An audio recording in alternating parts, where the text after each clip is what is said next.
Welcome to the PA is In podcast, where we discuss entrepreneurship and evidence-based tools for translating clinical skills into small business success.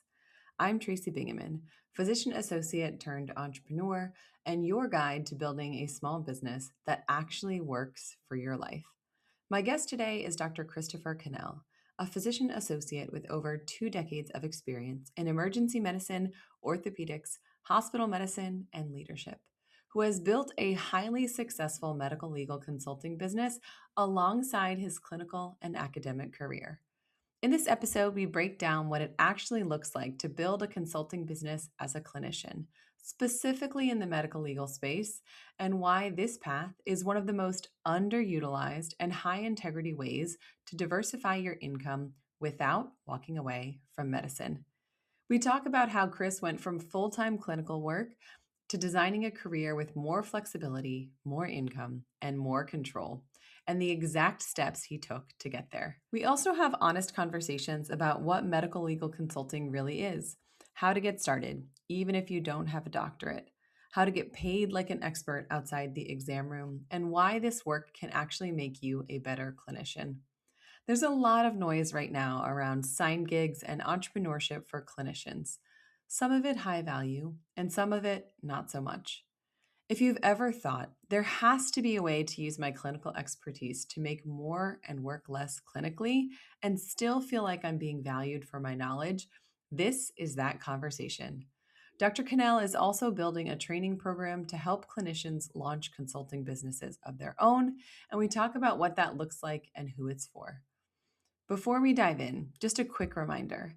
This podcast is part of my mission to bring you zero-cost, high-value information on building income, autonomy, and sustainability in your life and business. In keeping with that mission, today's episode does include sponsors.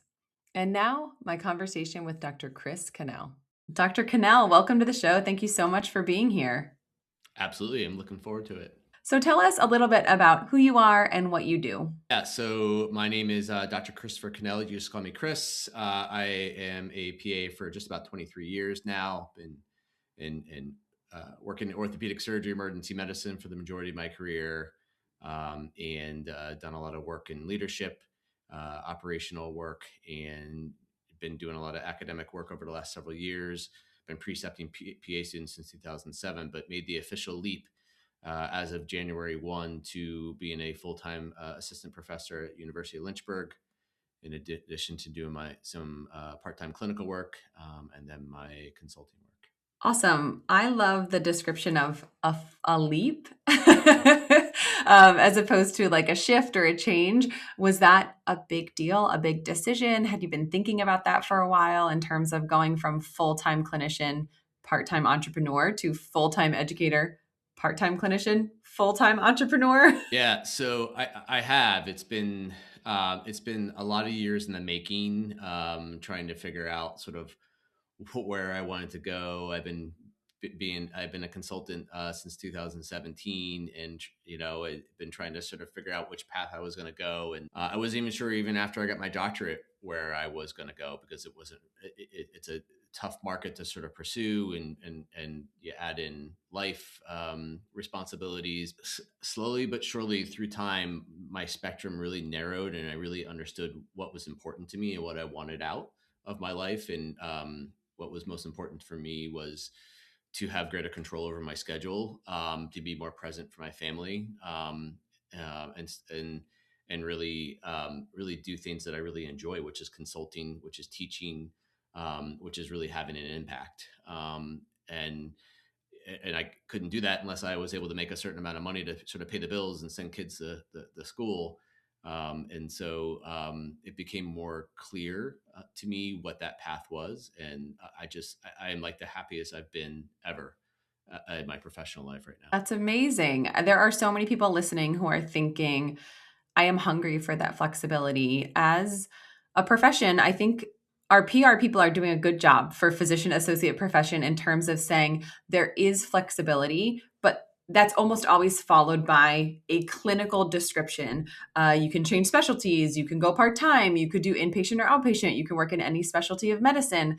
And the further I've gotten down this road of entrepreneurship and connecting with people who are doing consulting and becoming CEOs and running their businesses, that flexibility is oftentimes clinical and lateral and less times vertical and or like a jungle gym, right? Going over, going up, going over, sort of finding your own way. So talk to me about how you went from I practice medicine to I practice medicine and I'm a consultant and I'm going to pursue my doctorate. What did that look like for you? Yeah, I've always been like restless as a human being, like, and I think specifically coming out of PA school, being the first PA ever in the orthopedic practice I started in, like, I'll sort of I'll do like a football analogy of like Tom Brady. Like I came into profession like with a chip on my shoulder, because the nurses wouldn't take my orders when I first started. I was the third PA ever in my hospital, and I think that like that chip is great. Like I think that chip sort of really motivates me, and it's what really drives this restlessness inside me. And I had to find out how I could fulfill that restlessness, and that's when I decided to get my doctorate degree. Did more a lot more leadership training. I was already doing some consulting work, although really not sort of growing it then. And I just made that leap. I made that leap and said, I got the permission from my wife to pursue my doctorate degree, and I think that just gave me the skills, the confidence, the educational ability to sort of say, all right, now I have this title behind my name. I have the ability to go, to achieve what. How am I going to do that? And it just was this perpetual motion, that I just was never going to be satisfied until I got where I wanted to be. And that was like, raising my hand, getting involved more, just building my network, and just really doing the best path that I can pursue to sort of get where I wanted to go. And I was relentless in that pursuit until I really found out what sort of fit me as a human, and then what really fit me is what I wanted to achieve with my personal life. And that's where I got to where I am at now, because it took a while to find that balance. That's different for everyone. But for me, that balance is flexibility. It's doing creating the life that's on my terms. And for a lot of us, like that those terms have to be financially feasible, right? Like it has to work out financially. And it took time for me to grow my business to the point where I was like, hey, I can do this now.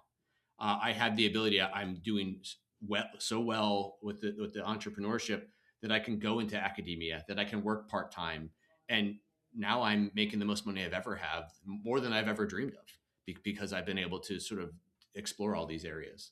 Most conferences suck. They're impersonal, stiff, a stuffy room full of strangers who won't even make eye contact. You don't need another conference like that. You need connection with a new community. Because right now, you're doing all the things, seeing patients, showing up at home, and holding it all together. And you're wondering, am I the only one who feels this way? That's where the PA Moms Women's Medical Summit comes in. It's a chance to step out of the day to day and actually think about you. It's 3 days in sunny Florida with 36 AAPA Category 1 CME credits. But most importantly, it's a room full of PA moms who get it. You can keep pushing through and white knuckling medicine and motherhood and feeling alone in this quest, or you can choose to do something different. The PA Moms Women's Medical Summit happens in Orlando this summer, July 23rd through the 25th. And yes, there's a PA Mom Prom. Think fancy dresses, photo booth, props, partying, and fun. Save your spot, put it on the calendar. Use your CME budget to connect with a community of like minded moms in medicine and give yourself something to look forward to. The link is in the show notes, and be sure to tell them that I sent you. Wonderful thing to hear, because so oftentimes culture tells us you can make it as an entrepreneur, but you have to hustle to the point of exhaustion. You have to burn yourself out in entrepreneurship, just like you have to burn yourself out in medicine to work more and earn more and work more and earn more. So before we get into sort of scaling and this sense of fulfillment and balance that you've achieved in your life, talk to me about the consulting that you're doing. So what exactly are you doing? Who do you work for? And what do you make in doing these things? So I work for myself. I am my own boss. And so when I do my consulting work, when I do my W-2 work, which is my clinical work and my academic work, that is, there is a leadership structure there. But for me as a consultant, I'm my own boss. I dictate the terms of my schedule.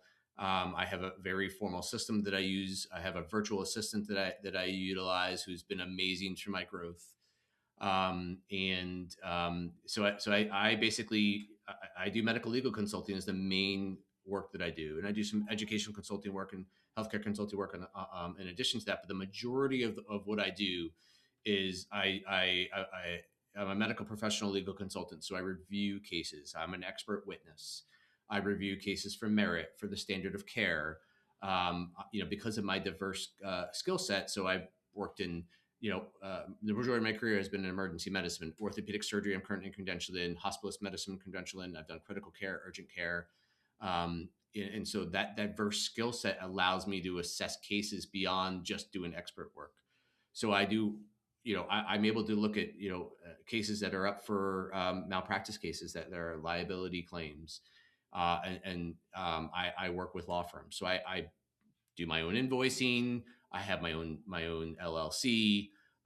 It's taxed differently. I have my own accountant that sort of breaks down the tax component, but I found out ways to do this in an inexpensive way, on my own terms with a flexible environment, that just makes sense, as a small business owner. And so I've been able to really do that in a very organized, structured way that meets the criteria for the attorneys that request my work. Did you start serving as a medical legal consultant before you had doctor in front of your name, or did you have to get that degree in order to serve in this capacity as an expert witness to do these case reviews? So the answer is no, I did not. I started in 2017. I'll back up a little bit. Much like you will always hear the term as working as a clinician, that it's not a matter of when you're going to get sued. It's just a matter of that eventually it's going to happen. It's just the practice of medicine, and unfortunately, I was subject to a case myself, that I fortunately won, and I served as a great expert, in the case. And that law firm hired me to serve as an expert, and I didn't know what I was doing. Like, they just helped me along. They helped educate me, and through time, and we talk about, like, do you need to get this MBA or this other degree to sort of achieve? You don't necessarily. A lot of it is lived real world experience, and that's what I did. And so now, did my doctorate degree accelerate? Absolutely. I cannot sit here today and say it has not accelerated my work in this place because of the advanced training that I had with the degree. It's not just the healthcare law, but it's the advanced training that I did. But it's also everything else I've done: raising my hand, participating, knowing operations, being a leader, being a lead, being a director. All those things contribute to my CV that makes me competitive. That's really what has exploded my practice. Is this something they bill you, that you bill them rather, by the case? Do you charge by the hour? Are you like a lawyer where your hourly rate is X and then you get case review? Like, that sounds attractive to me, knowing what lawyers make, or just in general what they make. Absolutely. So it depends on sort of what you're doing. Most cases, when you do initial case review, you basically charge a retainer, and it's for me, it's a 4 hour minimum of work. And I always have high integrity with my practice, and I'll basically return the money if I do that work. If it doesn't lead up to 4 hours, I'll return that money. But if there's continued money, I sort of keep that a continued time within that. I keep that retainer because that means I have more time to do the extra work they want me to do. Because usually it's you review the case initially, and then there's so much more work after that the retainer is already filled. So, like, so beyond that, I then charge by the hour, much like an attorney, much like a lot of different consulting work. And so I've actually found free invoicing software that I use. That's it's Is it a robust CRM? No, but it's a good enough and great CRM, and it sort of helps me keep track of everything for the attorneys. And it's very high level invoicing, and it has time tracking, which is really key to this work. So I'm able to track to the minute. with my work, and all my invoices are very professional. They can pay online. They can pay via ACH. They can do it via credit card, Venmo, PayPal, or a check, which is the majority of what they do. So it is a formal process, and I found ways to do it on the cheap. I bet you have a pretty firm answer to this, given that you track down to the minute, which is much more than I can say in terms of how much time I'm spending on my business. Can you break down for us in a typical week, in a typical month, how many hours you're spending at your business, whether that's marketing, posting, sharing, connecting, sort of fostering that network versus like actually doing hours of consulting work? Yeah. So really a lot of the other stuff that I do is about growth. It's about maintaining that sort of marketing and schedule. Like, so, before, like I was working for a long time, I was working 3 12-hour shifts, and I would do it in between. When you're doing emergency medicine, like it's serious work. You can barely check emails or anything like that. So that's where the VA came in the play, which was very helpful. But for the most part, I was doing it part time. And I would dictate my schedule. I'd say like I wouldn't have enough time for that case right now, or I would sort of track it along. So for a long time, it could be anywhere from 0 hours a week to anywhere for like 15 hours a week, for example, even sometimes even more. The caveat to this type of work is that you have to make sure that you have this balance between doing it, not doing it too much, because then you're gonna be looked at as a hired gun, or someone who's doing it for the money, or really trying to prosper of it. So you really have to maintain that balance, which is sort of why I do what I do. Because you do this work, you have to demonstrate the utmost professionalism, ethics, and integrity. And I'm very, very focused on doing that. Meaning, I do the same amount of plaintiff cases as I do defense cases, because you have to be impartial. So my long-winded answer to you is it depends. It depends on what your schedule is.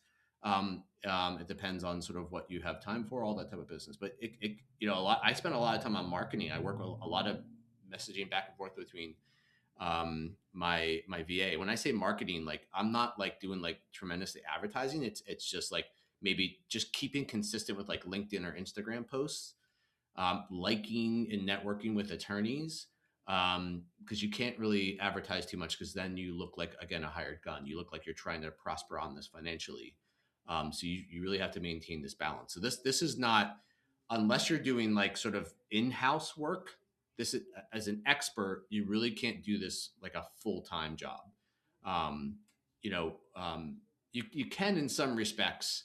It depends on the state, but for the most part, people are not doing this full time. They're doing this as a supplement to something else. In a world where there are lots of people saying that they're running a business, and it's things that I feel like are not really valuing our professional integrity and our training and the things that we know as clinicians. This seems to me like something that is very professional, very formal, very much like you feel like you're using your training and knowledge and shifting from I take care of patients in this way to I'm using this training and knowledge to help with these cases, help with these trials.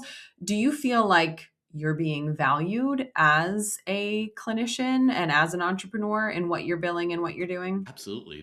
This is such rewarding work. Like you are absolutely leveraging all of your training. Like this is not like a side gig that I'm selling real estate, or whatever it may be. Like you're applying all of your skills, all those years that you've put into training and everyday work. This is that. Like you are able to apply all of that, and the attorneys value so much of all the work that you do and what you put in. Like you are respected, you are treated so well. And you have to apply that ethical judgment and be able to have sort of that level of professionalism, like when you're dealing in a deposition or a trial. Like it's tough work, right? If you can imagine sort of what you see on TV, like it's tough work. There are some fantastic attorneys who will try to break you down out there, but as long as you like do the work and show that you know the medicine, you know the literature, you've done your homework, they will treat you so well and respect it. And you will walk out of it saying, wow, this is rewarding work. And then you say, well, this complements your clinical work because this makes you a better clinician. This makes your colleagues better clinicians. These are risk mitigation strategies. Like, oh, I learned from this case. I learned what not to do. And then you can then apply that knowledge to your own clinical practice. So then you in turn are going to be less liable for lawsuit. Your colleagues, your department, your hospital, your clinic, whatever it may be, you can then apply that knowledge to what you're doing. So I mean, there's this great circle of how this will benefit everyone. So I want to circle back to something that you said earlier, which is that you feel like that you have a much better quality of life and also that you're making more for your family than ever before. Can we break this down a little? Tell me about what the Chris of 5 or 10 years ago, what your life looked like, what you were missing out on, the things that you were sort of like, I have to go to work and if I want to earn more, I have to work more hours versus what your life looks like now and how it's different. Yeah, it's like as PAs, like we didn't know like any of this stuff existed. Like we thought there's one path, right? There's either education or clinical work, right? We didn't think there was any other path, right? And if I had known now what I like known then what I know now, like I would have gone about things totally different. And it is, if I can give one message to every single person who's listening out there right now, do not work overtime. Like find your niche, find what you're interested in, find what you love, do that instead. It will lead to greater wellness, greater burnout. Think about an entrepreneurship, think about something different, because the way this country is set up for small businesses, um, like that's the path you should move forward with, because that's where you're going to make your extra money, because there's such a parameters and a ceiling that's placed on us in the market. Healthcare today, like we're just not reimbursed the way we are. I mean, people go years and years and years without an increase in their salary or bonus structure, whatever it may be. But like here, like I'm in charge of how much more I make. Like, can you say that in clinical practice? Like you can't, right? Like I get to define how much more I make. It's and I can work more or work less. Like, great. So, but yes, like I couldn't do this unless I had the flexible, had this experience as a clinician who now works in academia, who now works as an entrepreneur. Like this entrepreneurship allows me to make these changes, which has created this better life for us. So it's like now I have to go into the hospital one day a week. Like I never would have thought I'd be able to say that 5, 10 years ago. Like I didn't think that was possible, but now I can. And then to say that, hey, I've been working from home and making way more money than I ever have. Like I never thought that was possible, but I do that just because I put the work in. I put the work in to educate myself, to really explore my niche, to really always raise my hand and network and be kind, and help other people, because the more you network, the better it will pay off for you. What that makes me think of, as someone who works with surgeons, and they say like when all you have is a hammer, everything looks like a nail, and it looks like you should do that. It's almost as if we graduate from PA school and we know how to practice medicine, and then the overtime looks enticing, right? We already know we can make this much money doing this thing. Why don't I just do this thing more and they'll pay me slightly more? And then you're still trading hours for dollars, right? I mean, thankfully, we're in a position where we're trading hours for hundreds of dollars, right? Not hours for tens of dollars. So that makes us feel like it's worth it, right? We're going to work more. We're going to do this. We're going to leverage this education we work so hard for. And I want to interrupt that and tell the person, hey, you have a hammer. And that is a really great way to build something, but you're building it for someone else. What if you learned how to use a saw? What if you learned how to design your own thing?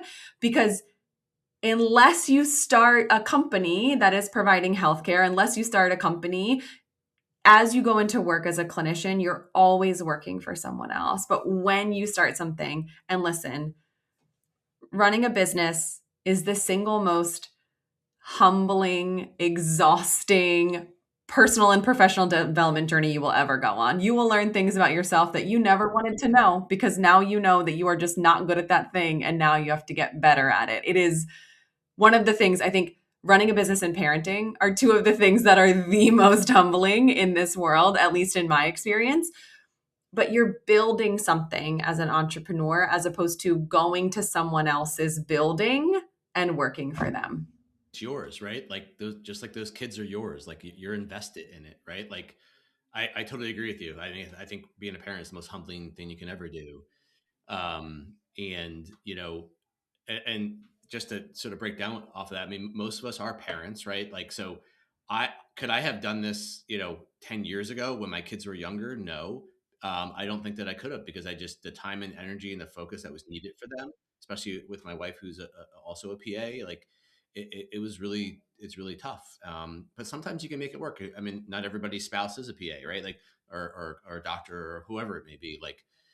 So like, yeah, I mean, you own it. Like, and like at the end of the day, like you're your own boss. So like, that's what makes it great. And I think a lot of people need to sort of figure out, like, they need to do soul searching and say, what am I passionate about? Like, is it integrative medicine? Is it psychiatry? Like, what problems do I want to solve? Like, when you're working in the ER, you see all these indiscriminate, patients with respect to their social circumstances. Like, how is that something you want to solve? Like, do you want to sort of be like a clinic, or go like home care? Or do you want to do like research, or do you want to do medical writing, or do you want to do industry, or do you want to be a college professor, like where I decided I want to have a great impact?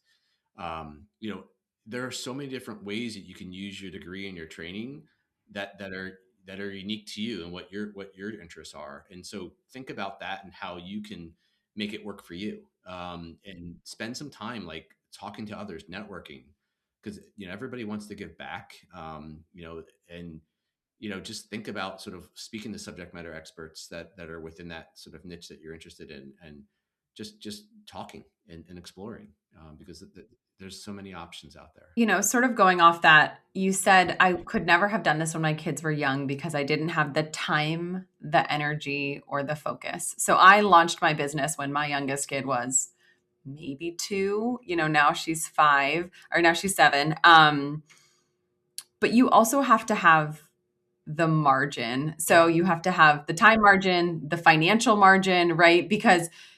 And honestly, probably both. So like we had financial margin and I had time margin where I was carving out this time where I went from, hey, I was working 60 hours a week at the hospital and now I'm only working 32 in an office.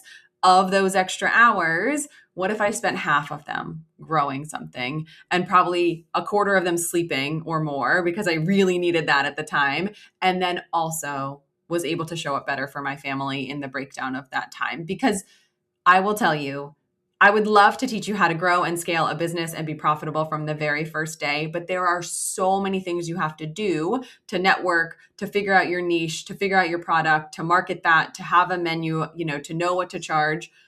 You spend a lot of time not making any money at the beginning, figuring out how to do this, who's going to help you, who is ahead of you, who can you call and tap on the shoulder when you don't know how to do a landing page, an email marketing, all of these things. We know how to practice medicine, but we don't know how to practice business. And there's not this like up to date for business, like evidence-based business. We should start it, right? We should create that because we don't know how to do it. We have to learn all these new things in order to grow and scale and serve people in this way. Yeah, that's why I'm, really, as my sort of career and entrepreneurship sort of moves on, that's why I've created Healthcare Disruptors, to be just that, to sort of be this community, to be this space, to be this conference, so that people have this sort of way that they can explore that. So that, because you're right, we don't always have the training, but if you are with people who have had that training, who are specialists in regulatory space, who are specialists as attorneys with setting up practices, running practices, who have funding sources, EMRs, who can talk to you about from a CPA standpoint. Because sometimes you think like, oh, I can't do this. This is too daunting. Well, if you surround yourself with people who have done it before and educate yourself in that regard and say like, oh, maybe it isn't. Maybe I do have this support network that could help me through that, because it doesn't have to be perfect from the beginning, right? It never is, right? And you learn as you go. And like I started out making very small amount of money initially to the point that I'm at now. And sometimes you need to make enough money to get some money in the bank because everybody has their circumstances to then pay for marketing, then pay for your website, to then pay for your domain, to then pay extra money to your accountant. So sometimes you just got to start small. But if you have that vision and that support, like you're less apt to fail, because that no one wants to have that, right? That's what prevents a lot of us from pursuing our mission, right? Is because that fear of failure and that ability, like, hey, I got to pay the bills. And so that's the tough part. This morning I was on my bike trainer doing my long ride. I'm training for an Ironman, which I know, Chris, you have a background in these like long endurance events. And in my earbuds, I'm listening to this podcast where my coach is on a guest on a show.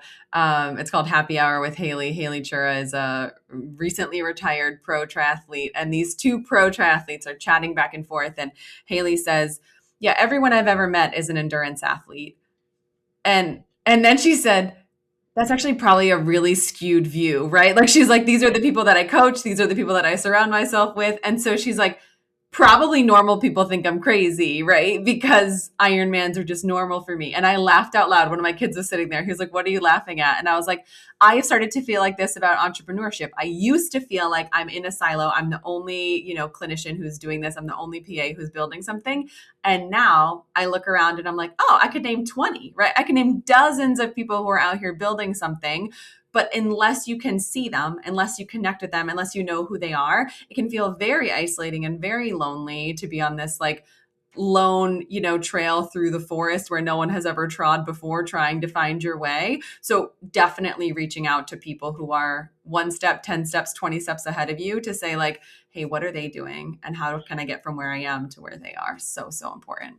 Yeah, I mean, you and I are both in communities, right? We're in communities for like-minded people, and if you surround yourself with like-minded people, and you surround yourself with people who are just like you, who have maybe they've 2 years ahead of you or 2 years behind you, whatever it may be, you're there to support one another, and you're more apt to be successful. But yeah, you're right. It can be very skewed sometimes. All right. So if people are thinking, hey, medical legal consulting sounds like something I would be good at. It sounds like something I'm interested in. It seems like you have the path. You have sort of unlocked the way to network and do this.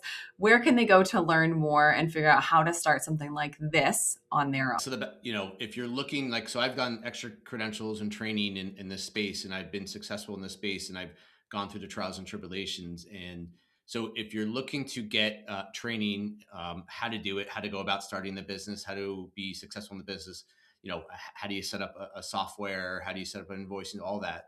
How do you work with an attorney? How do you work with a CPA? All that. I have a master class that I've designed that I'm going to be rolling out soon as we get everything together. It's on my website for the waitlist.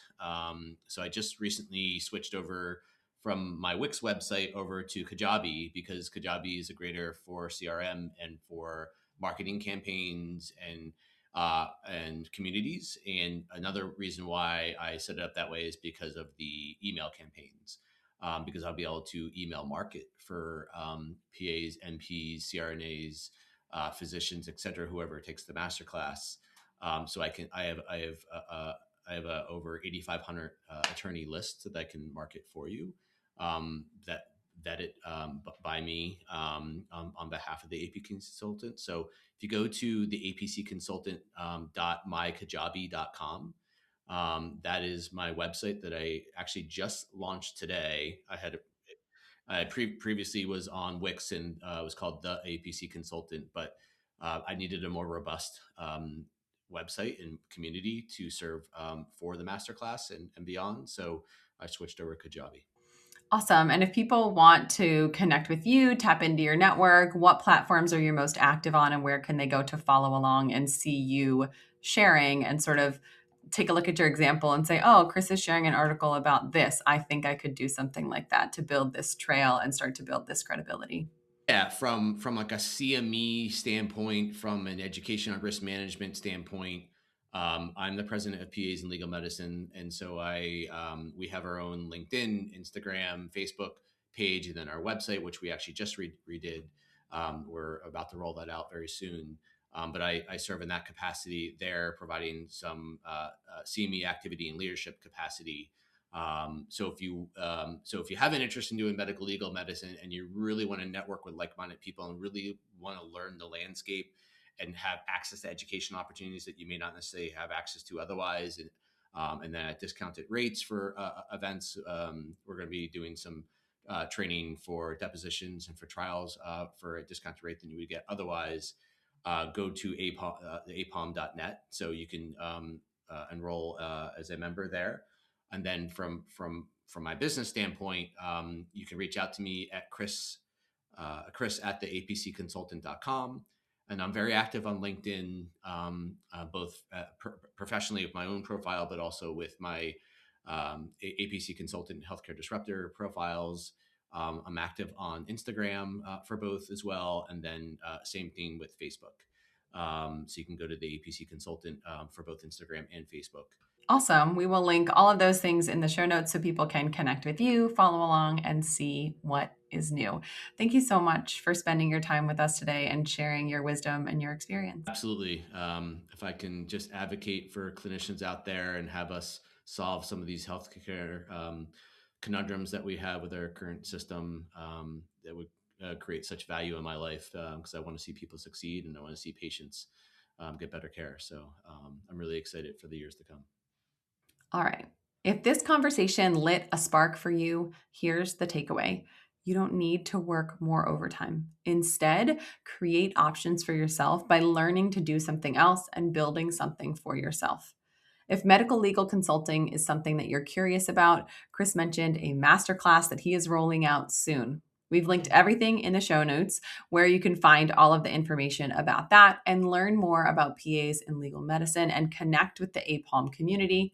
You can find Chris on LinkedIn and follow the APC consultant to see how he shares, networks, and builds credibility in a right way that doesn't feel salesy, with professionalism and his integrity intact.